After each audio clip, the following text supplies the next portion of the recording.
Doctor Tasnim জারা, যিনি এনসিপির কেন্দ্রীয় কমিটির সিনিয়র যুগ্ম সদস্য সচিব। তিনি ঢাকা ৯ আসন থেকে নির্বাচন করবেন বলে ঘোষণা দিয়েছেন। গত সোমবার তিনি বলেছেন যে আমি জনগণের অনুদানের টাকাতেই আমি নির্বাচনটি করব। সেই কারণে তিনি তার বিকাশ অ্যাকাউন্ট এবং তার পার্সোনাল যে অ্যাকাউন্ট নাম্বারটি ছিল ব্যাংকে, সেইটি তিনি জনগণের উদ্দেশ্যে তার ফেসবুকে প্রকাশ করেছেন। সর্বশেষ তথ্য অনুযায়ী গত 7 ঘন্টাতে তিনি 12 লাখ টাকারও বেশি তার অ্যাকাউন্টে ঢুকেছে। রাত্রে তার যে বিকাশ অ্যাকাউন্টটি ব্যাংকিং যে সিস্টেমের কারণে তার নির্ধারিত লিমিটটি অতিক্রম করে যাওয়ার কারণেই সেখানে বিকাশে আর টাকা তার ঢুকছে না। সে কারণে তিনি তার ফেসবুকে বলেছেন যে তার ব্যাংক অ্যাকাউন্টে যারা টাকা দিতে চান তারা যেন তার ব্যাংক অ্যাকাউন্টে দেন।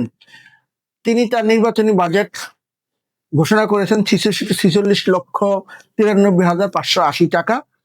তিনি আরো 34 লাখ টাকা যদি ওনার অ্যাকাউন্টে ঢুকে যায় উনি স্বয়ংক্রিয়ভাবে উনি এটা বন্ধ করে দিবেন। এবং উনি বলেছেন যে যে টাকাগুলি আসতেছে ওনার অ্যাকাউন্টে এবং বিকাশে ওই স্ক্রিনশটটি উনি শেয়ার করতেছেন। এটা সত্যি একটি নতুন আইডিয়া, এটা জনগণের মধ্যে ব্যাপক সাড়া ফেলেছে। সবকিছু স্বচ্ছতার মাধ্যমে হওয়া উচিত। নতুন বাংলাদেশ নতুন প্রজন্মের কাছে সত্যিকার অর্থে এই জিনিসগুলি আশা করে এবং এগুলি খুব প্রশংসাও পাচ্ছে। আমরা বিশ্বাস করি অন্যান্য রাজনৈতিক দলগুলো স্বচ্ছতার ভিত্তিতে রাজনৈতিক কর্মকাণ্ড এবং রাজনৈতিক যে ব্যয় এটি তারা জনসম্মুখে প্রকাশ করবেন। এতে করে জনগণের আস্থা এবং ভালোবাসা অর্জন করতে তারাও সহায়ক হবেন বলে আমরা মনে করি। নতুন বাংলাদেশের নতুন রাজনীতি কার না ভালো লাগে বলুন তো?